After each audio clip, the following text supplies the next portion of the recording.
I grew up going to card shows. Yeah, absolutely. The Armenian Church on the east side of Manhattan was a legendary spot for card collectors in the 80s. I remember once meeting Ken Griffey Sr. there, Ken Griffey Jr., and Craig Griffey. Oh. The often forgotten Griffey, Craig Griffey. I remember meeting Joe DiMaggio at a card show once. And my dad, as you know, had a family relationship and friendship with DiMaggio for many years. He was very close with my grandfather. Joe came to my dad's bar mitzvah, so he knew my dad when I was 10 or 11. And I remember being at a card show at 10 or 11 years old and DiMaggio sitting me down and telling me stories about my father at that age. Wow. I remember going to these shows up in Westchester, Connecticut, driving, pre-Google Maps, finding the directions, asking the gas station, hey, is there a baseball card show in town? And using the Thomas guy? Finding a Billy Ripken error card. That was the holy grail of error cards. This is a family show, so we can't explain the mistake. Can't explain. But if you're of a certain age, you know the Billy Ripken error card. I think of Ken Griffey Jr.'s rookie, the upper deck rookie. With the gold like chain the Holy Grail, and hair. man. Yeah, Dale Murphy. There's an error card when he won MVP. I mean, all these things were a huge part of my childhood, as I know they were for many of you as well. But now trading cards are insane. Insane. Now it's not about the old cards from back in the day. Now it's about what's happening in sports today. So a Luka card is going to go for $18,000, or a Ja Morant is going to be $4,000. I know a guy who spent enough for a down payment on a house on Kendrick Nunn cards. Oh, he's still holding out. He's holding out. out. Change of scenery. Maybe heat culture isn't good for Kendrick Nunn, and he needs Orlando culture. He needs that Turkey Lake Road culture. That crisp air conditioning in July culture. Maybe that'll do it for Kendrick Nunn, and he'll become the next Penny Hardaway, and my friend can get his money, a down payment on a house with Kendrick Nunn cards. So I ask you guys, because here on the Rich Eisen Show, TJ, Brockman, you guys are like the resident card guys. We're super into it. I think the pandemic had a lot to do with it. You saw kind of a huge boom because everyone's home. They're not spending the normal money going out to eat, going to the movies, taking vacations. So should I eat or should I buy a Kendrick Nunn card? I wouldn't know. Should I eat? Maybe not Kendrick Nunn, but maybe Shohei Ohtani or Shohei Ohtani. Fernando Tatis. Do I go get sushi this weekend, or do I go get a Vlad Guerrero Jr. card? I would say sushi's always going to be there at a comparable price, but the Vlad Guerrero rookie will not be at a comparable price. Also, life rule that I've learned a lot from Giannis in his life. So one of my life philosophies: don't go bargain shopping with sushi. The reasonable price on sushi never really works out. But I think it's a lot of it. The boom in the last 12, 18 months is guys our age who now have some extra money laying around. Exactly. And we're super bored because we were all stuck at home. Yeah. So you fire up eBay, all these Instagram card shops are on Instagram doing breaks and having a good time, opening packs and ripping Mike Trout autos. And it's just like, it's so fun. It is fun. It was so fun. I was spending like hours a night watching this stuff online just because it was like, it took me back to the time when I was a kid, when we were all kids, and you went to the grocery store, you went to the gas station, and you bought a pack or two, and you opened it up, and you traded with your friends. All right, I'll give you a Frank Thomas, but I want Don Mattingly and Jose Canseco in return. And it was the greatest time of your life. Nostalgia is a hell of a drug. And you said intoxicating, isn't it? That nostalgia will get you. You said was, like you past tense, you were looking at all these Instagram pages? No, I'm still doing it. I was going to say, you're deep in this game. My still. eBay watch list is like 200. Yeah.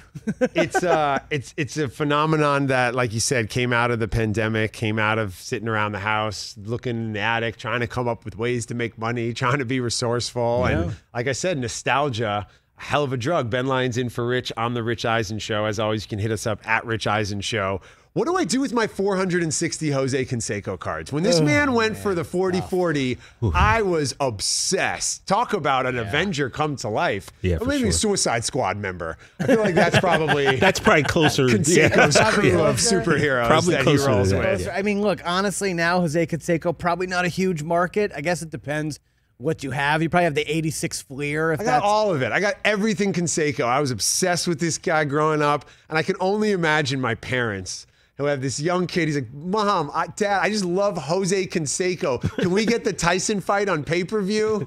Just like, oh, man. Where have we gone what wrong? are we doing here? I think you should probably just light them on fire. They're probably not worth much. You know, like you said, it's kind of all now. Today's card industry is like 2016, 17 on. And it's all about autos. It's all about patches and RPAs, and it's all about the numbered cards. Is it gold? Is it one of one? It's kind of what the card market is now. And in a weird way, it kind of stinks. It's priced out some of the young kids from just going down to the shop and buying a pack for $1 or $2. You can't really do that now, which kind of stinks. That's the thing, is that while it's continuing the tradition of cards, the nostalgia of it, it's getting guys like you deeper into the game and collecting and these things. I still want there to be an entry point for that kid who wants to just get a pack of cards, open them up, and see if he can get something cool. Gary Vee was here, and he was talking about how he had bought, you know, he was just trying to buy up Giannis Prism 2013 PSA 10s, and it's like the price he was telling us, it was like, man, oh man. And then you look at him now, and it's like 10, 15x. But Gary Vee would come in here and say, you know, I'm not really into oxygen anymore, and I'm not really do the oxygen thing. Look, 5 years from now, when we all live in space with Bezos, Gary Vee was right. Good point. Good point. But it always seems like he was kind of ahead of that. And Yeah, so, he really was.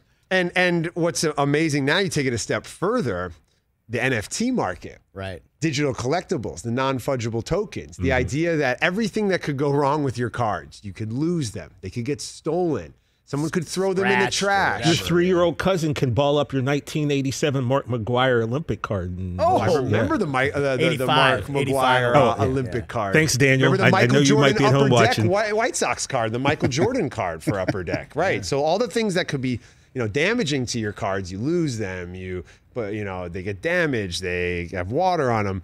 Well, now NFTs solves all that. Now you can digitally collect. Are you guys going with the digital collectibles as well? I mean, we've bought a few NBA NFTs. We've gotten to that, but I'm really trying to do some research, because if you can make some money, I'm trying to be down with it. Yeah, I'm gonna make an NFT right now. Yeah, Top Shot when that was. I'm gonna write down that Bobby Portis is a champ. I'm gonna put it on a piece of paper. Take a picture. It's one of one. It's a PSA 10. It's signed by the artist. $250,000. And we're gonna do a raffle where Ben's the winner will Ben's also gonna post get his to, ETH address, and so it's a receipt to my my parking validation here. So yeah, this is a Bobby Portis is a champ. That's an NFT, one of one. It's $1 million. non-fungible. It's like the Larry David where they ask him to draw a doodle. And he draws a doodle, and then they're like, it's not really a doodle. And everybody else comes in with these beautiful portraits and paintings. And so, you know, Ben, getting back to what Gary told us back in, 18, Chris, you know, to make this quick, Chris and I went up to Target right up the street. That day, we bought this box. It's a 2018 Donruss box. It was $49. We left probably 15 of these on the shelf. Today, you could probably get this. You'd have to spend minimum $600. This was $50, and now they're going for minimum $600. What are we doing here making radio and TV? I don't know. We'll just sell cards. See ya from the Rich Eisen Show. We might not come back. Hey, you watched all the way to the end. Thanks for that. Watch more right here. Hey, you watched all the way to the end. Thanks for that. Watch more right here.